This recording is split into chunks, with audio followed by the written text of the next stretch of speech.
on promoting women's rights and girls, and particularly this report that has been compiled by Culture Foundation. It's got 100 days would have delivered this. But by the time I came to Parliament, the 10th Parliament, this matter had been moved from the Ministry of Gender, Ministry of Justice, and it was in Parliament. So it is entirely a property of Parliament for now.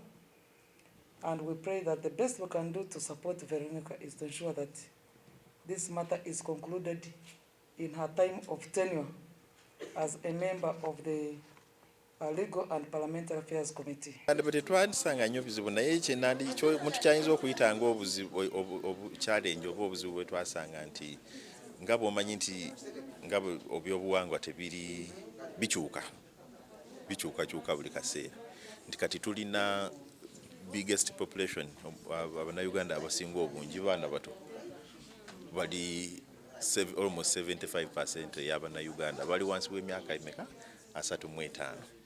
Kakati group eyo gisanga nga emirundi egisinga buli oyogera ku byobuwangwa naddala ebyo bibaddewo okumala ebbanga eddene nga kibatwalira ebbanga okukola ki okubitegeera bbago lino.